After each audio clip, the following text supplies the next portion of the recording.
Always good to start a YouTube video with 15 seconds of silence. Yeah, well, you know. Oh, are we officially on? Yes, Oh, I just did it.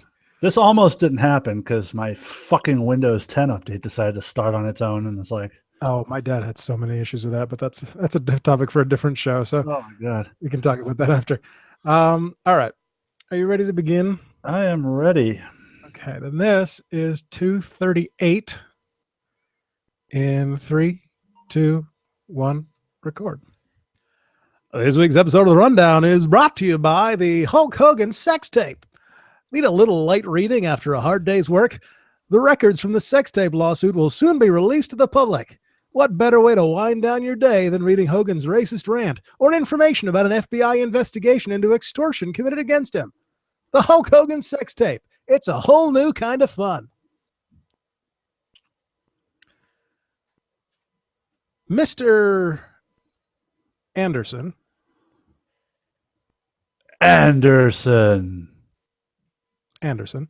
was fired from TNA earlier this week after failing a drug test.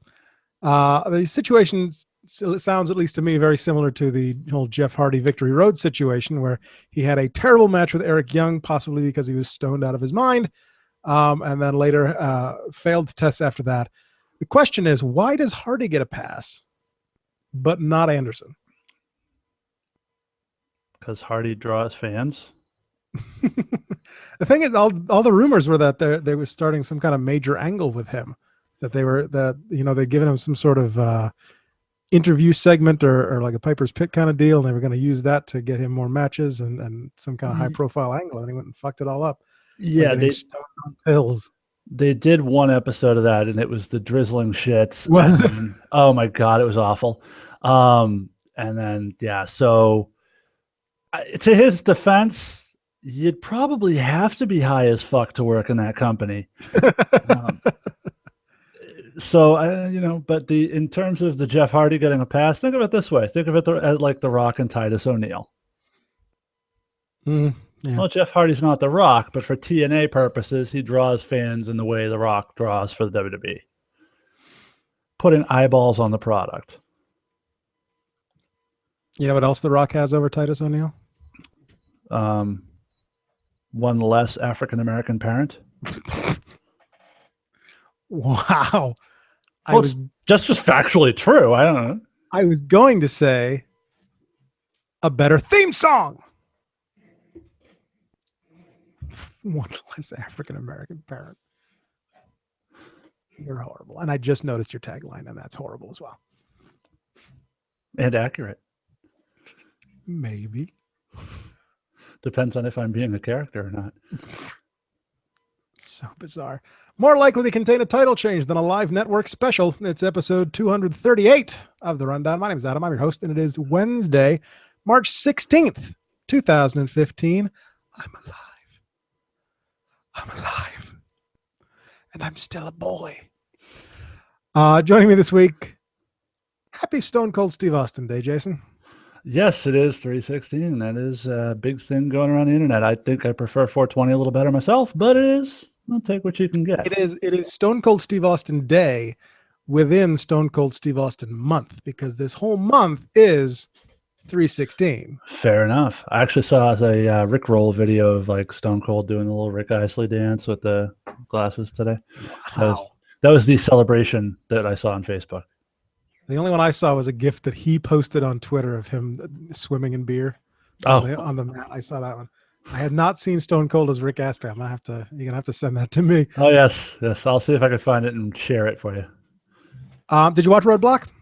I did watch some of it. I was at the APW show, so I didn't get to catch it. I got home, I think, about 12:30.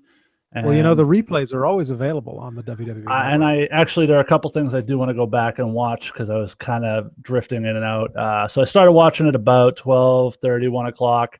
Grabbed a beer, and I think by about 3:30, I realized I had fallen asleep a few times and gone to bed. I think I know everybody who won. I think I caught the finishes, but I didn't get to watch all of it in depth. Like I will go back and watch probably. I'm interested in your take on this. Not having seen the entirety of it, then I'm interested in your take on this.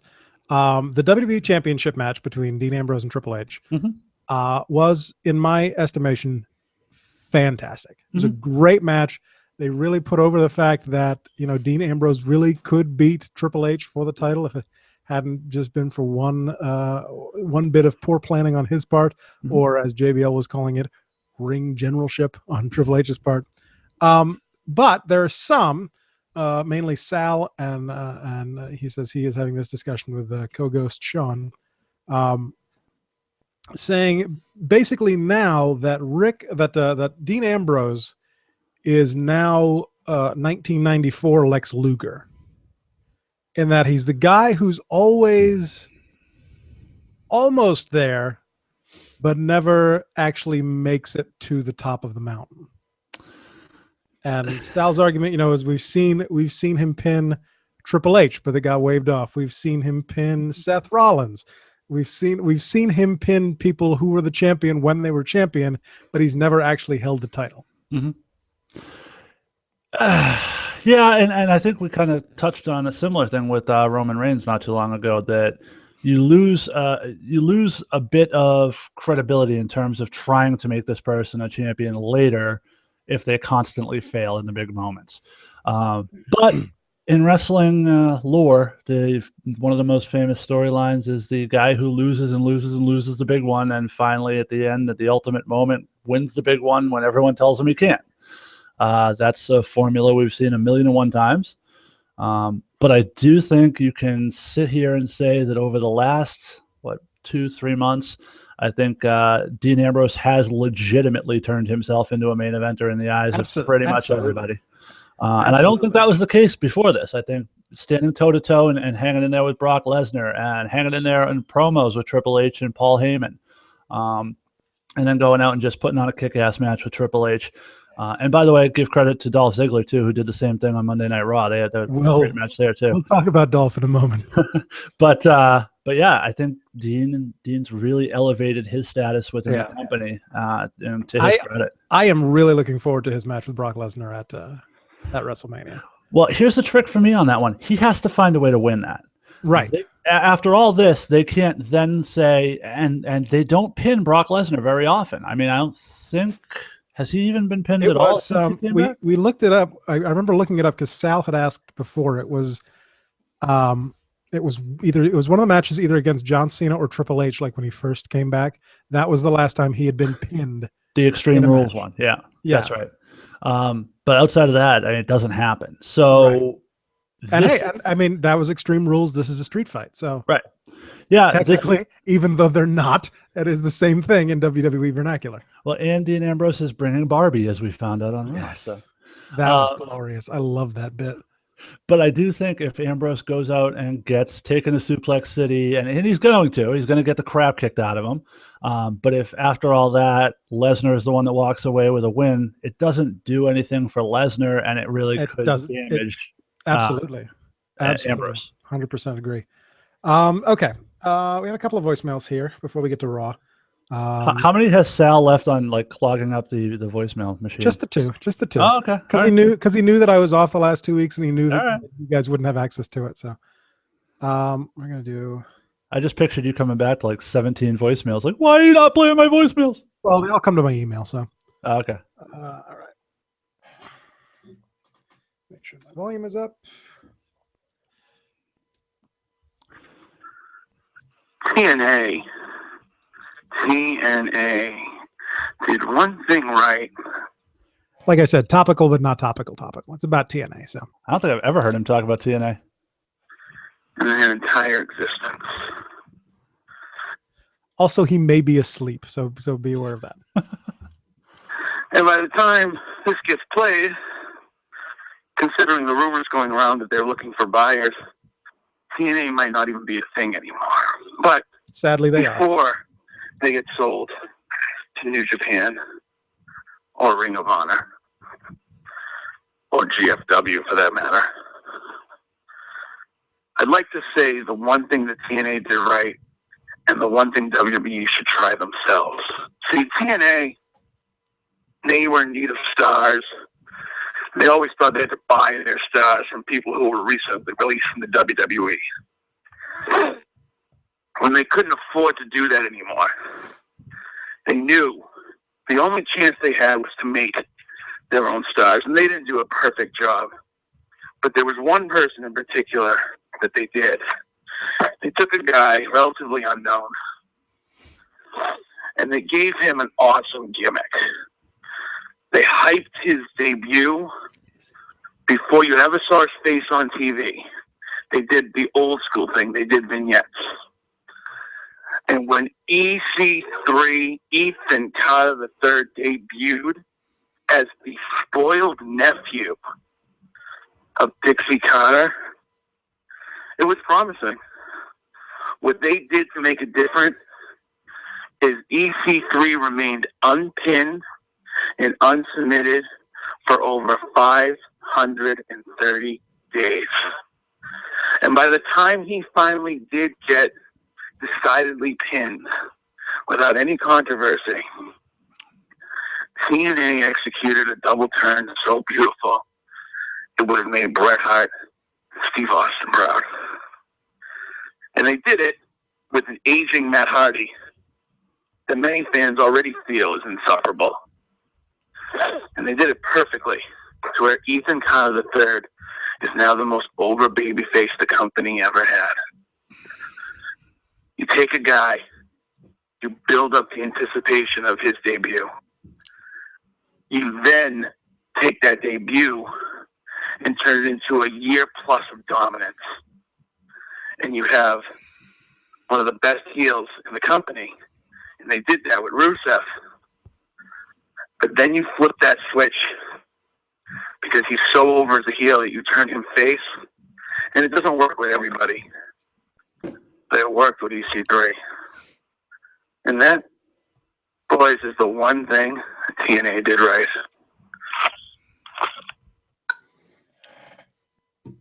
So for those of you who fast forwarded through that, welcome back.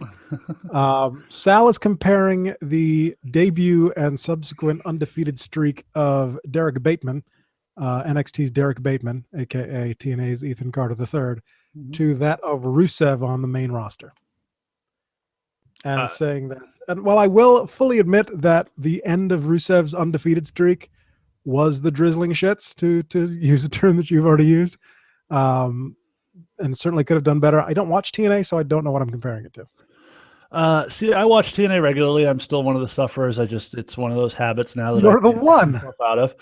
To be fair, actually, their show, since they've gone to Pop, has actually been much, much, much, much better. Storyline-wise, continuity-wise, things like that. They've actually put on really good matches.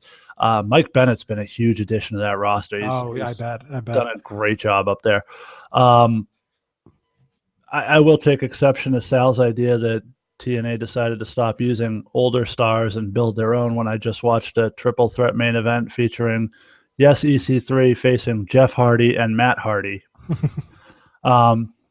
which ended up being a championship win as he cashed in his briefcase for Drew Galloway. So in terms of building their own stars, they're still not quite there.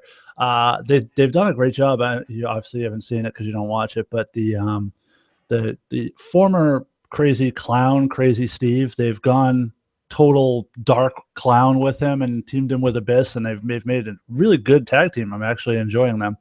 And I was really sick of Abyss, so they did something to freshen up that character and make him interesting to me again. So they've been doing a good job. Building their own stars, I don't know. Rusev, do you want to compare EC3 to Rusev? I think you're talking apples and oranges, two completely different things. The spoiled crybaby rich kid gimmick can be kind of run, and it's easier to turn face off of that than being the American hating foreigner. I think that becomes you're almost destined to not have that really long undefeated streak too long because everyone's just dying to watch you lose. Right. And there's a degree of, why do you hate America if this guy keeps winning,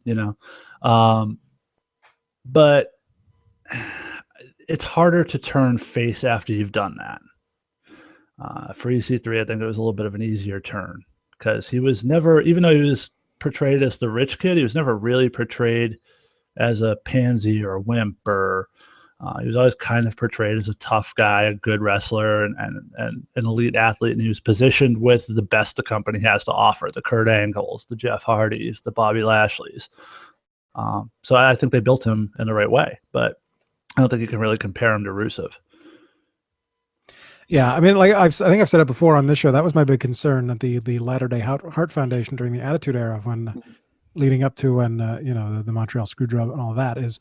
Yeah, yes, it's Bret Hart, and obviously you can get the crowd behind Bret Hart again if you want to. But how do you go back from America is the world's toilet, and then all of a sudden, what change? What is the change there? It's like I was just kidding, you guys. I love America. You guys are the best.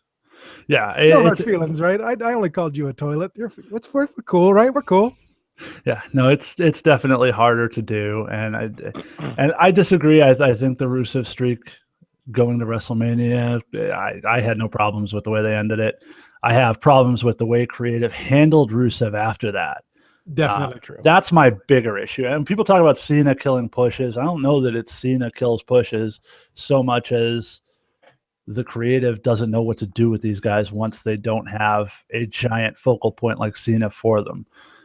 There's a big drop off, and that speaks to the roster and how they build stars, because after you're done with the top star in the company, there's no one else that's of that caliber. So you're automatically going to get dropped down no matter who you're paired with next. Oh, Dolph Ziggler. And it's a love triangle. Oh, it's a love quadrangle. Oh, never mind. Oh, League of Nations. Okay. All right. Yeah. Yeah, and like I said, it's definitely to be blamed on creative, and certainly not John Cena himself. Just because, like you said, they have, and it is the fault of creative, and that the way that they've booked everybody over the past number of years is they don't have anyone else. Well, and they don't have that tier 2. Yeah. To go, okay, top of the mountain. Now we're going to kind of slowly descend. It's up, and then a free fall. Right. Well, and hopefully you catch a branch on the way down. Yeah, and I don't know if you listened to the episodes while you were out, but Raccoon Reigns and I had a similar conversation. I was listening to Vince Russo on, I think it was the Stone Cold podcast. It's 2-part episode, which if you haven't heard is actually worth a listen. And I'm not a follower of Rusev. I'm not one of those people that like worships at the altar of Russo. But I try to avoid everything the man says, but. But he made a really good point in saying one of the problems that company has right now is that they don't build stars. The only people that they take the time to get over are the people that are already over from before. The Undertakers, the Brock Lesnars, the John Cenas. Dean Ambrose has kind of gotten over by hook or by crook, but as you said, the way they booked him, there's no reason he should be over. There's nobody that's portrayed as dominant or special or and look what they did to the Big Show. They took a guy who could be an amazing special attraction and made him a jobber for all intents and purposes. To Rey Mysterio repeatedly. Yeah. They just don't know how to build a guy. They're not willing to go for that slow build. Even with Rusev. Rusev, when he came in, we were talking about him earlier, there was no slow build. He was the U.S. champion about 20 minutes after he got there. Yeah. He should have been beating up Joe. The Ryback, I think, was probably the last time I saw them do the slow build. And quick, who did he beat for that belt? Sheamus. Was it Sheamus? I didn't remember. Yep. I don't even remember. Sheamus took it off Dean Ambrose in a battle royal, who won it off Kofi Kingston. We can go through this whole deal if you want. Battle royal, goddamn. But I made me lose my train of thought there. I don't know, something about Rusev. Oh yeah, slow build. Yes.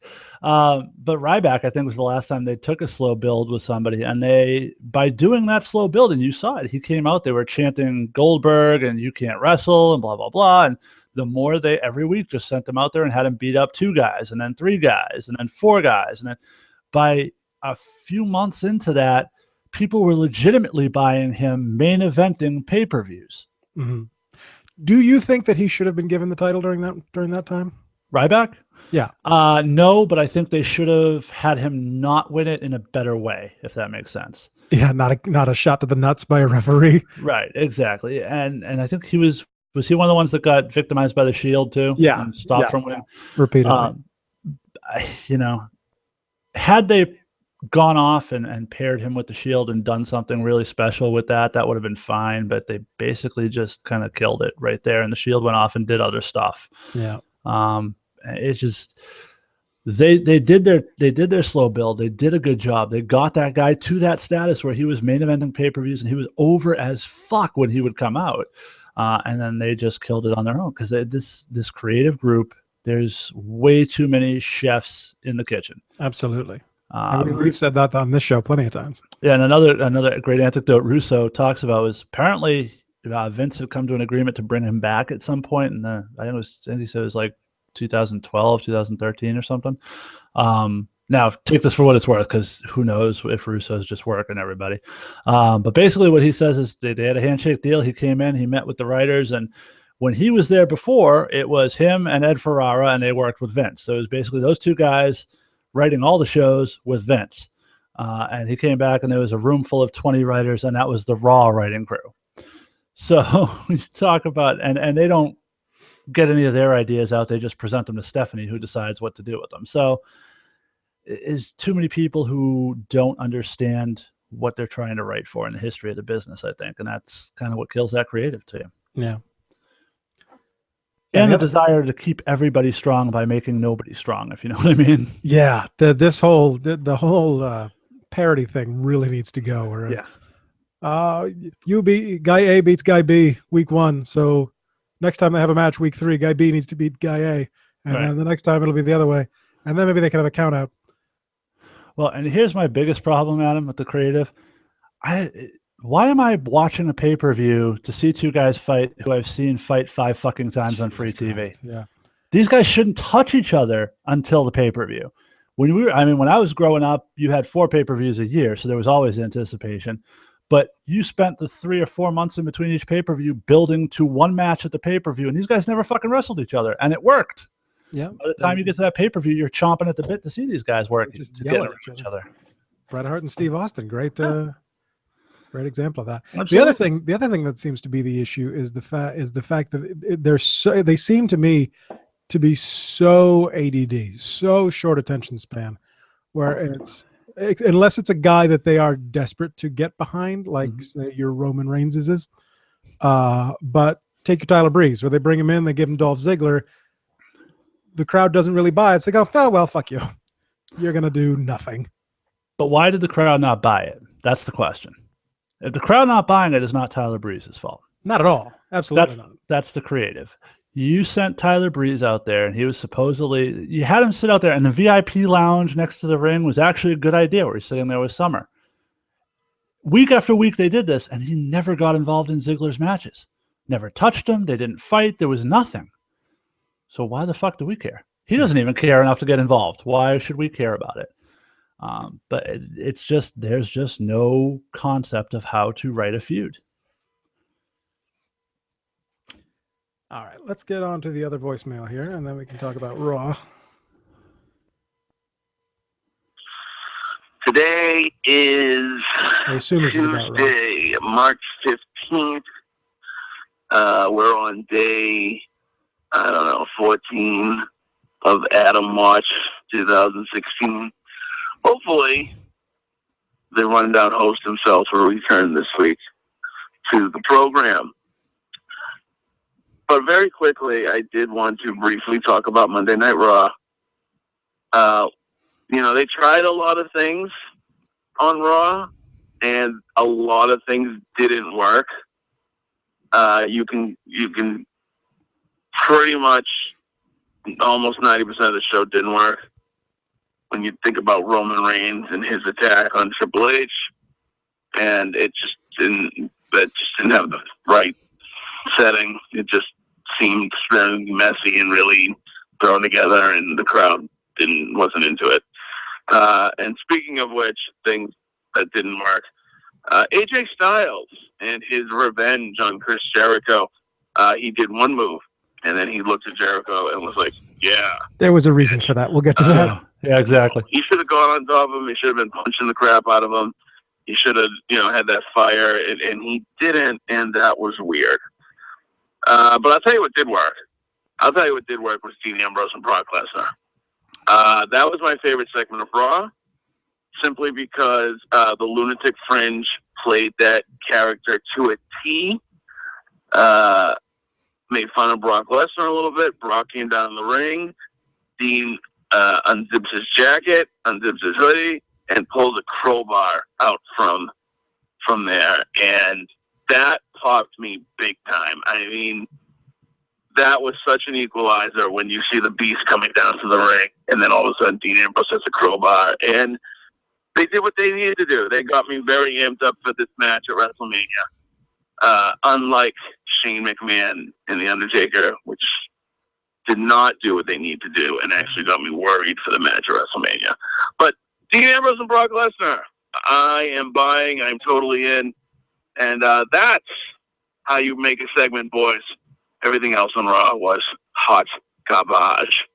Talk to you guys next week.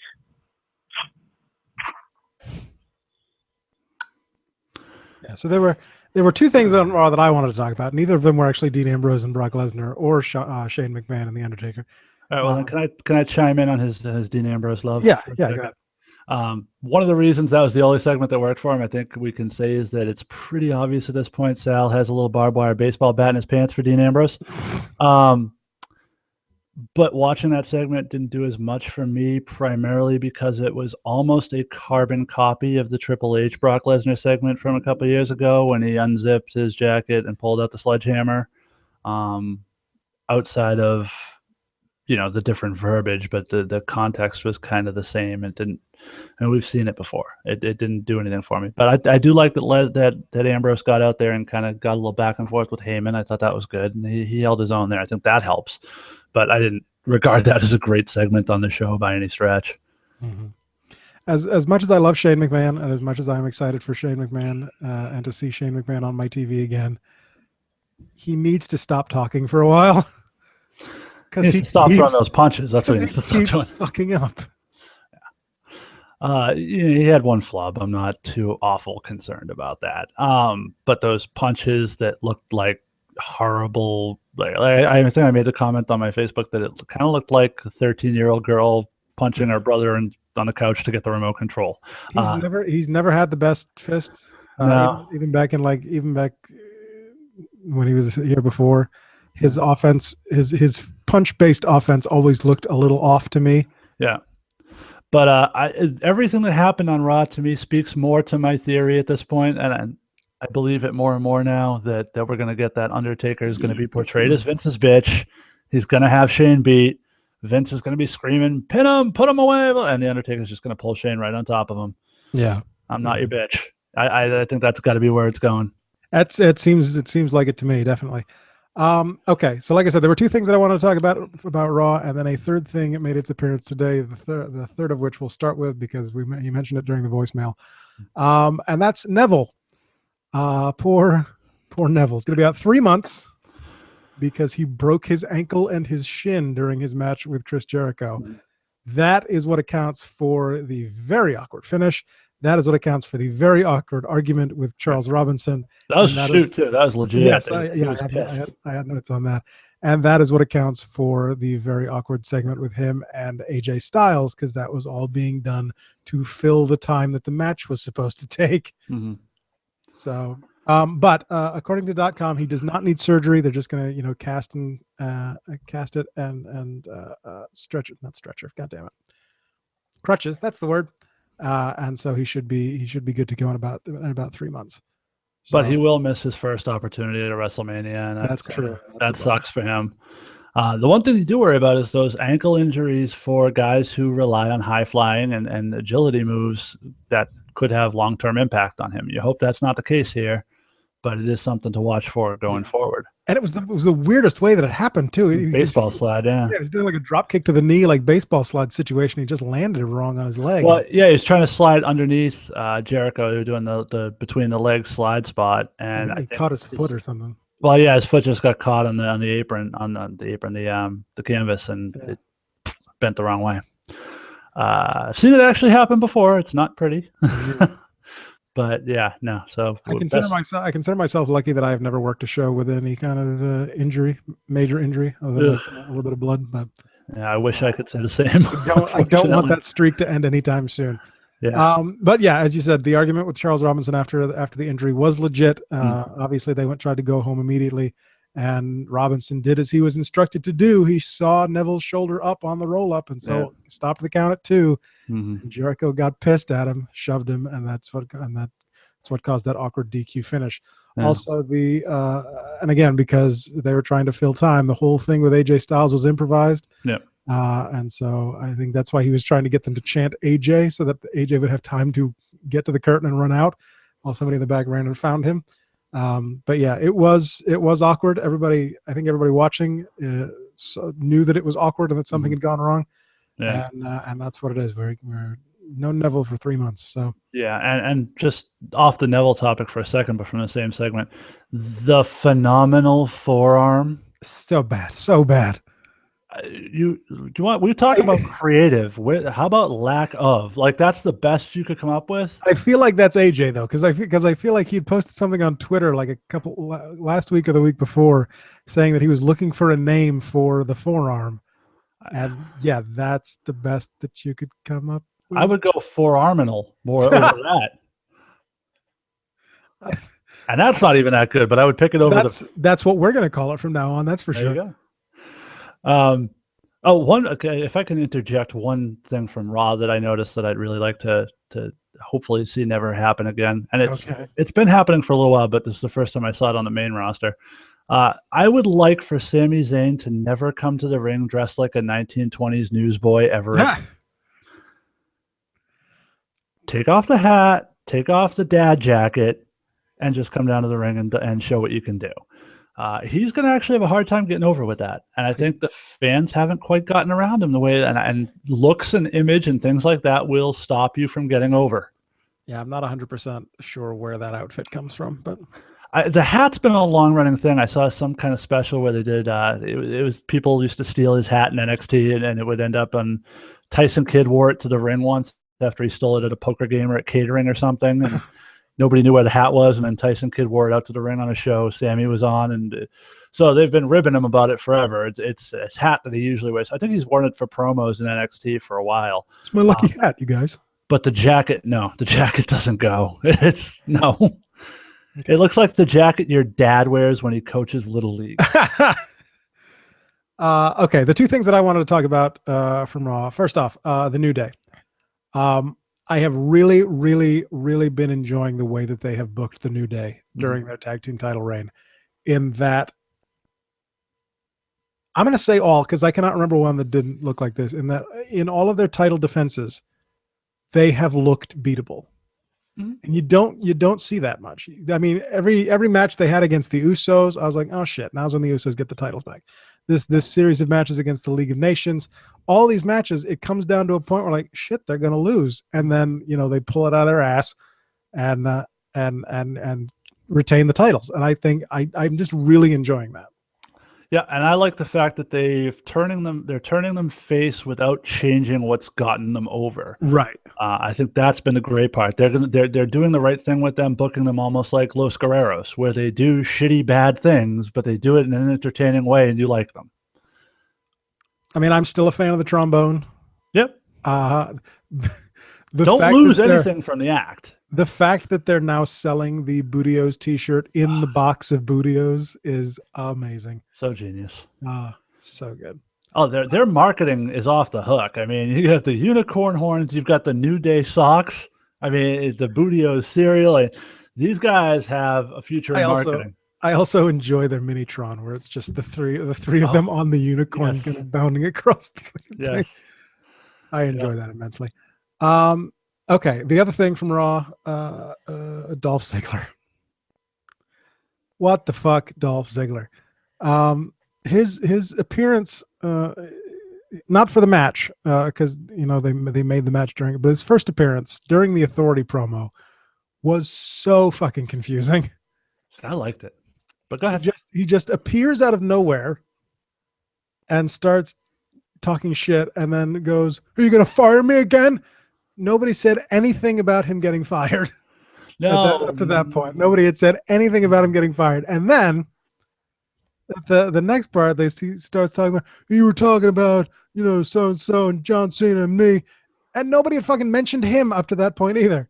So, okay, so I don't know maybe you were convalescing, but the week before, I think that's where all this tied in. And I don't know if you saw it, but they did a backstage segment with Stephanie and Dolph where he talked about how he had been the guy that beat them at Survivor Series, and Stephanie, he had tweeted something about not being allowed to say anything or something like that. And she had made a comment about firing him at that point, I believe. So that's kind of where that all came from. It was all built off what had happened between them last week. One of those little refresher vignettes before the promo might have helped with that. There was no reference to it, but anything at all. They just came out to Dolph's. Triple H is talking about how he beat Dean Ambrose at Roadblock, and all of a sudden Dolph Ziggler appears out of fuck nowhere and starts making everything about him. I liked the Dolph promo. I thought for the first time we saw Dolph look vulnerable, but still strong in a way. He wasn't being cocky and arrogant. He was out there being almost in a way humble while still putting himself over. It was a completely different side of Ziggler, and I enjoyed it a lot, actually. No, I can definitely appreciate what he said, and I did enjoy the promo, the content of the promo itself. It just seemed the placement of it was just so fucking awkward. Yeah, like I said, I think it was built to go off of last week, but they didn't make last week impactful enough for you to resonate. Last week was just a quick backstage. Yeah. Oh, hey, I deleted that tweet. Yeah. Okay, I'm still probably going to fire you though. But can we point out what was for me one of the highlights of Raw was that fucking Triple H promo. My God, was that phenomenal? Because if you didn't catch what Triple H did, he did the reverse Hard Times promo. I was calling him the anti-Obama on Twitter because he was talking about how there was no hope. He took the Hard Times promo, the most iconic promo perhaps in the history of wrestling, and turned it completely around on the people and shit on the hardworking man. It was phenomenal. It was, yeah. It was pretty amazing. Nobody else in the company does that. Outside of Heyman and Triple H, nobody else cuts that promo. And that's one of the problems. Maybe Kevin Owens. Outside of that, these guys are just not good enough on the mic to get themselves over. That's part of the big problem they have. Yeah, not everybody can be a Heyman guy. That's true. But yeah, basically what we're saying is if you haven't watched Roadblock, because no, it's just a network special, at least watch the main event. Oh, and watch Charlotte and Natty. Yes. Charlotte versus Natalya for the Divas Championship, which needs to be the Women's Championship again, by the way. And the NXT tag title match was really good too. Yeah. When are Enzo and Cass ever going to win the tag titles? No. I feel so bad. I think they're coming up post WrestleMania. The reaction they got in front of a WWE crowd, you got to think is going to be a sign for them that it's time. And I think Takeover. If you caught my episode last week where I foreshadowed Takeover Dallas, I believe that's going to be the coronation of American Alpha as the new champion, the new Alpha tag team in NXT. So I don't think it's ever going to happen. So I don't think it's ever going to be Enzo and Cass, and I don't think it really matters. I think they're going to come up to the main roster, and I do see tag team gold on the main roster for them at some point. That's good, because I feel bad. Because that's basically what we were talking about before. Is the other guys, they always get the shots, but they never actually get that extra rung and actually win the match. The thing with titles is that there are guys that need them and guys that don't. In a weird way, the New Day doesn't need the titles. And that's why it wouldn't shock me to see the League of Nations take them off of them at WrestleMania, because the League of Nations needs them. They need the titles to be credible as a team. The New Day don't anymore at all. They're almost wasted on the New Day because they're going to be over with or without the titles. And I think Enzo and Cass is the same thing in terms of NXT tag teams. It's they're basically with that opening promo, and it's a weird. I don't want to say it's a weird comparison to make, but they're basically the New Age Outlaws at this point. Yeah, because they're either they're the current champs and they're calling themselves the tag team champions of the world, or they're your soon to be tag team champions of the world. It's just God. Yeah, actually, I think Road Dogg tweeted something to the effect of these guys remind me of someone, but I can't think of who. Which, I think that's been the comparison straight along. But goddamn, Enzo Amore is cash on the microphone. That guy is money. He's going to make them money. The guy's dollar signs. And I don't know what the hell was going on with that hair, but the question for me really is, once they become a main roster team, do they bring Carmella with them, or do they leave her down in NXT? That's the question. I would think that they would come up as a group. But because- she's not really ready as a diva competitor, and she could benefit a lot from being down. If Because she's Bailey's going to be coming up soon, you got to think.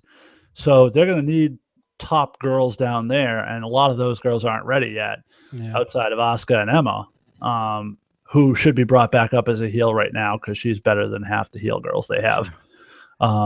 And fuck, we didn't even talk about it. We're going to have a 6-woman match at fucking WrestleMania with Brie Bella and Lana in it. God damn it. Nikki Bella posted a tweet today with a video of her training for her return to the ring, and I was just like, can you get hurt while training? Can you just get hurt again while you're training? Nikki Bella can post all of the training videos she wants. I enjoy looking at those pictures and videos. I'm not going to lie. I have no problems admitting that. She's a hot chick in spandex. There's nothing wrong with that, Adam. Yeah. The other thing that talking about WrestleMania and schmoz matches at WrestleMania, are we going to get another bullshit 45-man Intercontinental title match? I really hope not, but it definitely looks Seriously. like The Miz is involved in the mix somewhere. So at the worst, we're talking a triple threat. I was really hoping for the one-on-one. Kevin Owens versus Sami Zayn is all you need for ladder the match championship. God damn it. And I called that one on my first episode, these many weeks ago. Ladder match. Sami Zayn, Kevin Owens, one-on-one ladder match, steals the show at WrestleMania. Absolutely. And you add The Miz, It and I would don't know steal who the show else. at WrestleMania if it wasn't a ladder match. It's true. But I don't know who else you add to it besides The Miz. I know Neville was kind of earmarked to be in there. Obviously, that's not going to happen. AJ is going to be with Jericho. Dolph lost his shot at WrestleMania. Well, they could still work Dolph in there at this point, but I don't really see how. It doesn't make a ton. I mean, people don't forget, we're 2 weeks out at this point. There's only so much massaging you can do right now. Yeah. They've been pushing this KO Mania, so I'm thinking that's going to be like the KO Mania match, whatever they do. But they did also announce the Andre Battle Royal, so maybe fingers crossed, they will just turn it into a tag team and shove everybody else in the Battle Royal. Yeah. But they also announced that the Dudleys and the Usos, which is probably going to end up being a table match. They're putting a lot of matches on this card. This has to be another one of those 2-hour pre-shows, I think. Yeah, something I saw the other day was like 7 hours of action. I was like, Jesus Christ. Let me see if I can find.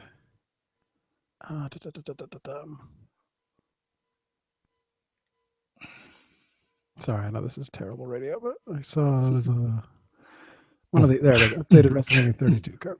Thank you, Troy. Yeah, so right now, like you said, we've got the Battle Royal, Usos versus Dudleys, United States title match, Kalisto versus Ryback. Yay!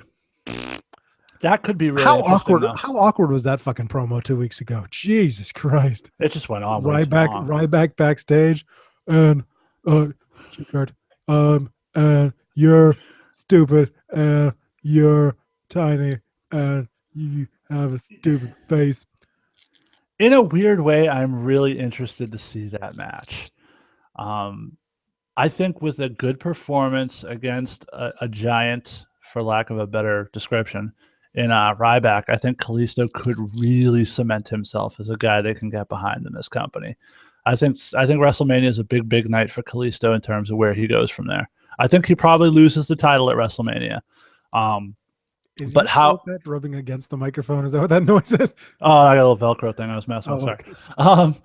But I think how he performs in that match could dictate where he goes. If he goes out there and has a shitty match with Ryback, he could find himself back in the Lucha Dragons and fighting for perhaps some relevancy in the tag team division. But no, they're gonna be splitting up the Lucha Dragons. Didn't you see Sin Cara dressed all weirdly in black this week on Raw? He's done Sin Cara Negro before. That was his original gimmick. Right. But I do think if you see Kalisto pull off the big quality match with Ryback at WrestleMania, he could be in line for that Rey Mysterio type role. That's what they're hoping for, certainly. But yeah, so announced we've got, like I said, the Battle Royal, Usos versus Dudleys, United States title match, tag titles, New Day versus League of Nations. Rumor has it that's actually going to be a 6-man. 4-on-3, I saw. Is it 4-on-3? That's what I saw. For Maybe the Rockets involved there. Maybe that's what the Rockets Freebird do. rules. Divas title is the triple threat: Charlotte, Sasha, Becky. Street fight between Lesnar and Ambrose. Hell in a Cell between Undertaker and Shane McMahon. By the way, my wife still hates the fact that they refer to the object as the Hell in a Cell. She's like, no, it's the cell. The hell is an adjective. You can't call it the Hell in a Cell. It's just the cell. I'm like, it's just let it go. It's just the way it is. It's wrestling. It's the way it will always be. And of course, It'd be great if it featured the Ryback. Yeah. Your World Heavyweight title match between Triple H and Roman Reigns. Those are the announced matches. Of course, we're also going to have the Intercontinental title match. Like we said, this Divas shitfest that you mentioned, possibly. It's funny. You're going to have both extremes of the Divas division. You're going to have potentially that triple threat stealing the show. Yeah. And the other one, I think we used the phrase drizzling shits a couple times in this one. That's what that one will be. Piss break. Speaking of Roman and Triple H, though, that better be a pretty long match, though, if it's going to be a piss break for 100,000 people. There you go. You think they're getting 100,000? No. We're talking 85, maybe. I don't think they're going to break the record of WrestleMania 3. Well, it'd be interesting because they do come out with the official attendance a few days after. So it'd be interesting to see how that stacks up with the attendance they tell us on the pay-per-view. 116,000. Actual number, 95,300. Yeah, exactly. And how many of those are comps, too? But to the Roman Reigns Triple H segment on Raw, I had issue with that. The fans aren't buying it. Nobody's buying Roman Reigns. See, here's why the fans aren't buying it. It's subtle little things. I liked the fact that he came out from the ramp, and apparently he does that on SmackDown this week too. So perhaps the crowd entrance days are over, which is good. That's a positive for Roman. But when he gets to the ring, Triple H should be cowering and trying to escape. He should be scared shitless that this big badass who he put out is coming back for him and hunting him and stalking him. Instead, Triple H stands in the ring, and as Roman gets there, he goes after Roman. That is killing Roman as a badass in terms of perception. Mm-hmm. Little stuff like that makes a big difference in how fans view your talent. Sure. Roman has done nothing wrong. Roman is gotten better and better in the ring every time. He's getting better on the mic now that they're taking some of those stupid things that they're writing from him out of the equation. He's doing everything right, and people are booing him, not really because they dislike him. They're booing him because they dislike the creative, and this is the guy that they deem as having been picked by the creative team. Right. He's just getting the brunt of it, unfortunately. But the way they're booking him is making it worse. They're not booking him to be somebody that should be respected and intimidating and feared. That's how he should be booked. Instead, they're booking the champion to not be afraid of him when he comes back looking to kick his ass. They're booking the champion to be, all right, fucking let's go. And I know Triple H has to get himself over, but that was so damaging perception-wise, I think, to Roman. Yeah. Makes sense to me. Yeah. But he's still going to win at WrestleMania, right? I can't see him not winning at WrestleMania. Interesting thing to me is the placement on the card, truthfully. They've positioned Undertaker and Shane as the main event of the show. Mm-hmm. I don't know how you send Triple H out there for that match if Shane's already won and the Authority's pretty much, for all intents and purposes, out of power. True. I think you almost have to have Roman and Triple H in. If Shane is winning at WrestleMania, I think we all suspect that's going to be the case some way, somehow. Right. I don't think you can dangle that carrot and then not deliver on it. Yeah. If he is going to win, thanks for wasting the last 2 months. Right. Oh, by the way, all that stuff that we said that was shitty about the company, that's going to stay the same now. Yeah. But I think that's the moment you end on because there's not going to be mixed feelings about that. Shane winning, people are going to go crazy. They're going to end on a high note, the pay-per-view. If you end it with Roman winning and standing on the second rope and hoisting the championship belt up, you're risking ending your show with 100,000 people booing your champion out of the building. Yeah. And I don't know that that's how you want to end the show. So I'm really thinking Shane and Undertaker's going to close it out. Yeah, I mean, and you were saying, you don't know how Triple H would come to the ring after that. The only thing they could do for that is to play it up as, now he's fighting for his job as well as the title, because as long as he's the champion, he'll still have the job. But no, I'm in complete agreement with it. There's no way that Hell in a Cell doesn't main event. Yeah, and it's interesting that they haven't really. There's been really no comment between Shane and Stephanie. Stephanie went out and cut a phenomenal promo on Shane a few weeks ago when he wasn't there, and then he came back the next week and he didn't even talk about Stephanie. There was no mention of it, like it never happened.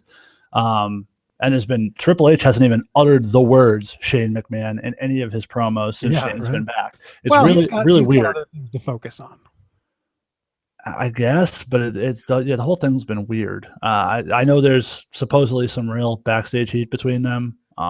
Whether or not that's impacting their ability to kind of coexist on TV, I don't know.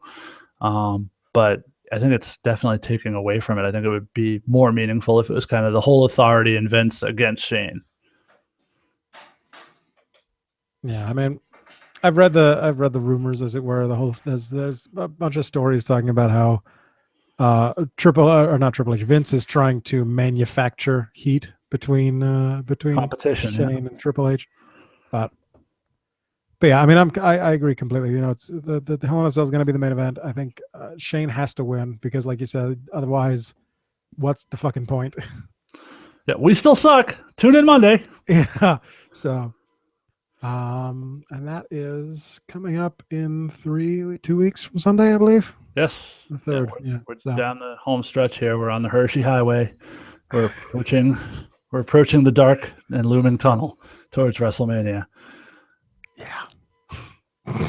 Or maybe that was the Sunny video. I don't remember. Yeah. By the way, I know. Have you kept up on the Edge and Christian show? Yes. Did you see the AJ Styles bit? Yes. Oh no, the AJ Styles bit. No, I haven't seen the AJ Styles bit yet. Go watch the AJ Styles. I thought you were talking about that. This week's episode is brought to you by the Sunny Drops, whatever the fuck it was. No, that was a few weeks ago. Oh my god. No, there was one this week. It was Edge and Christian playing a game show called "Will the WWE Talk About It?" And they bring out AJ Styles to compete. And I think the first thing, what was the first thing? They said, it was a picture of the Bullet Club. And it was a former group I was in. Will the WWE talk about it? And AJ was great. He plays like the true guy. He's like, yes! And they flash Bullet Club on TV. And they're like, yes, they will talk about the Bullet Club. And then and then the next question was, the company AJ Styles worked for from 2002 till 2012. And AJ's like, I cut my teeth there and I kind of became a star. And it's like, will the WWE talk about it? And they're like, no. And of course, they said no, but they flashed a picture of Test and Albert and said TNA on it. It was great. Nice. Yeah, I do need to watch this week's episode. Oh, it's phenomenal. And then there's also a bit of where they I don't know if you've Forearminal? Yes, it was. I don't know if you've ever seen those memes on the internet of like shit kids say and that kind of stuff. Yeah. They did a segment called Shit WWE Fans Say. Nice. And the Stardust thing, man, you got to catch up. This stuff is gold. They've really they started a little bit slow. They've gone straight the fuck up at this point. The only episode I haven't seen is this week's episode. So there's no filter. So I'm really enjoying the Chump Stain challenge and trying to see how many of them I actually know before they scream them out. And Urkel was another high point for me. And then Funaki with the voice of Howard Finkel is just my favorite thing ever. Yes, and why the fuck is Howard Finkel not still the ring announcer? He's still better than all these women. Yeah, no shit. Do you think it's because he can't say Kevin Owens? Kevin.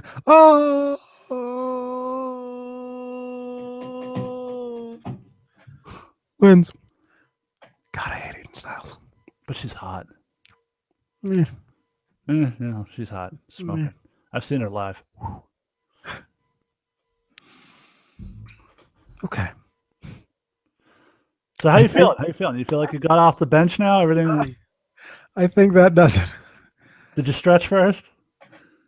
I can't stretch too far. I still got staples on my belly. Ew. You sure you don't want to see them? No, I'm good. Okay. But I'm curious if you went in for the sex change, why they went through the belly. That seems like an awkward route. Told you I'm still a boy.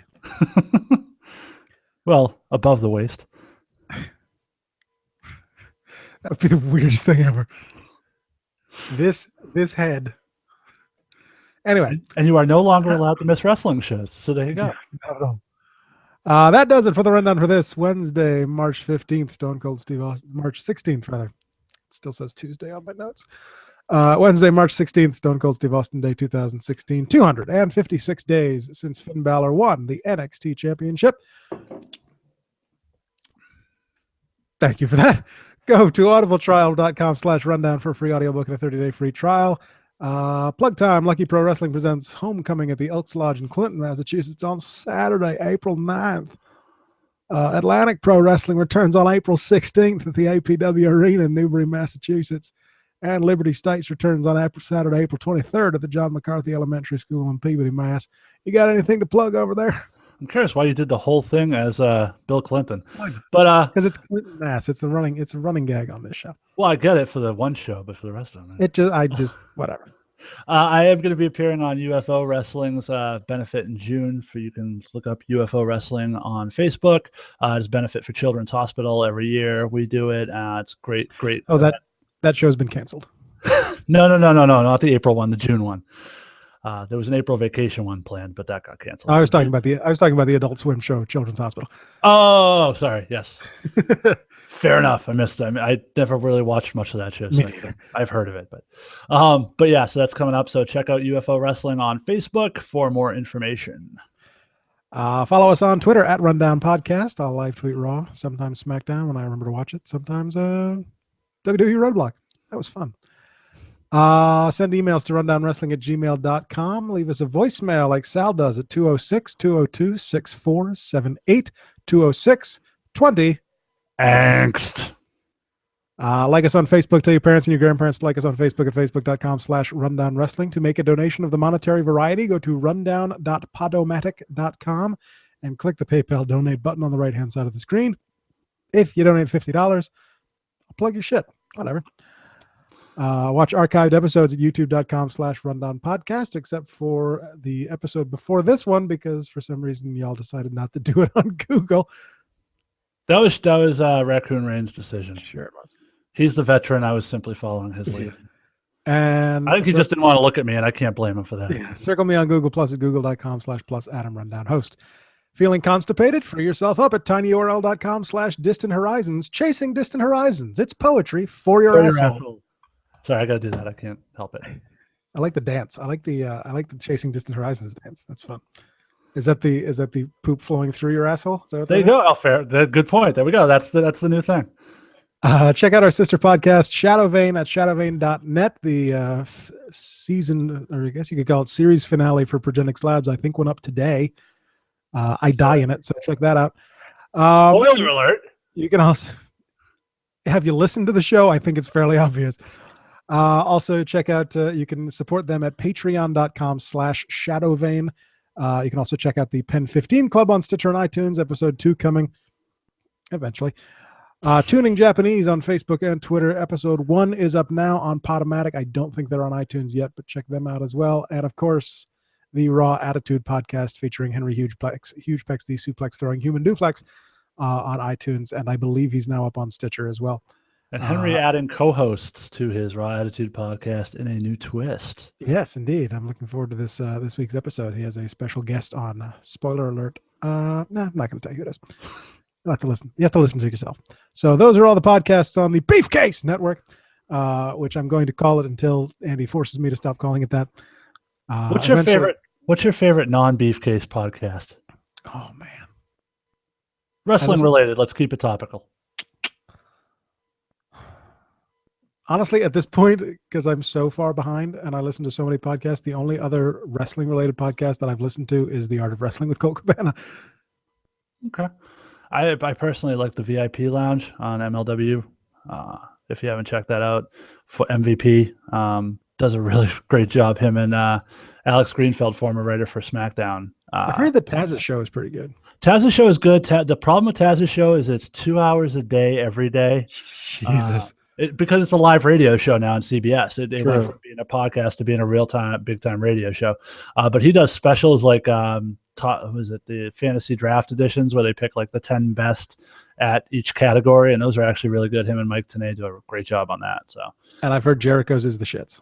Jericho's is okay. Jericho's very it's more in character, and it's very ad heavy. Some other ones for some of the Mark ones that I find interesting, the Sam Roberts show usually has good interviews. Sam Roberts wrestling podcast. They very marky, but it's entertaining. And that's about it, I guess. Yeah, the VIP lounge is my recommendation. If you haven't checked that one out, go check that So out. go check them out, but give us money and not them. That's true. Yes. Because we have no affiliation with them whatsoever. No. Speaking of which, I have promised folks that I will not ask you to search for us on iTunes and on the Rundown Wrestling Podcast. If you subscribe on iTunes, you will receive the episode absolutely free each and every week for $0.00. If you cannot afford a monetary donation, please leave a 5-star review because that helps other people find us. If you leave a text review, we'll read your name and your review at the end of a future episode. If you haven't left a review in a while, leave another one. Why not? How many 5-star reviews do we have? We have, I think it's 19 total. All right, if we hit 25, I'll take my shirt off, ladies. 18 5-star reviews and 1 3-star review. I still say fuck you to that person. Also available on Stitcher app or Stitcher.com on your or the Stitcher.com or the Stitcher app on your iOS or Android device. Also free. I'll even up the game. 25 5-star reviews. I will do the show topless. No, but we want people to leave reviews. Oh, you don't think that'll help? I think if we get 25, you should shave your head to look like me. I don't think my wife would go for that. She likes the hairy guys. What can I say? Thanks to Tegan Brown for the logo. Thanks to everyone for listening. Thanks to nobody on the side this week because, like I said, Sean is busy doing his own show right now. I mean, Henry Huge Pex is shit. Kayfabe. Thank you, Jason. Thank you, Adam. And glad to have you back, so I don't have to try to do this all myself anymore. And thanks to I Fight Dragons at ifightdragons.com for the theme song. Next week, I don't think next week is WrestleMania predictions. I think it's the week after, but we just got 1 viewer now that the show is ending. Talk about being late to the fucking party, dude. Great way to welcome in. He's going to go vote in the Go fuck yourself, stupid. Yeah, he's going to go vote in the presidential primary too now. Fuck. And as always, Jacob, good night and good luck. Fondon, go fuck that guy who just showed up at the end of the show. Oh, he's gone now. Thanks. Great.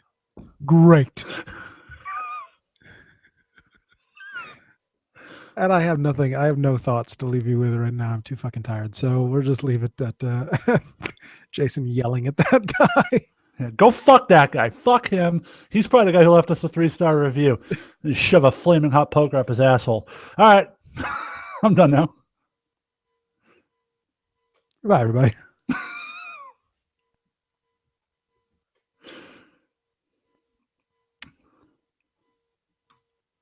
I just finished that book, How to Win Friends and Influence People. Yeah, I can tell. So am I sending the clip to... Oh, hold on. I should probably turn it off first.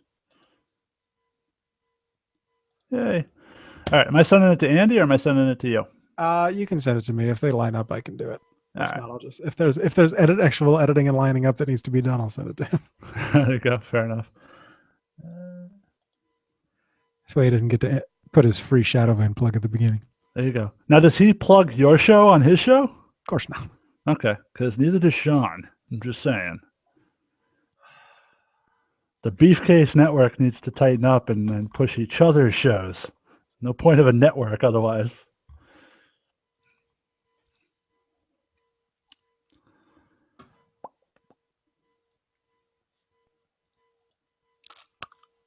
Is that your side that does it? What? I hear like a. I don't know.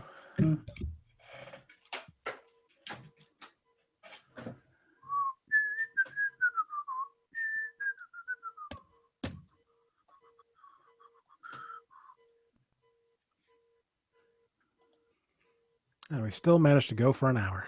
Yeah, well. You can blame me for that. I interrupt. It was fine. If I'm sitting down, it's not so bad. If I'm standing up, like moving around and doing shit, I get exhausted very quickly. Apparently, healing from surgery burns 1,500 calories a day, There you go. which explains why I'm still losing weight. You get your appetite back? For the most part. That's good. It's 9 o'clock. I'm having trouble sleeping though because I have to sleep on my back, and I don't sleep well on my back. Oh, geez. Yeah, me neither. I'm a side person. Not that you really cared about that, but still.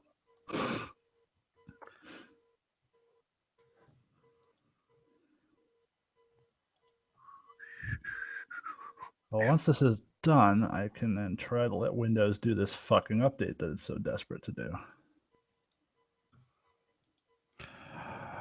Windows Cast.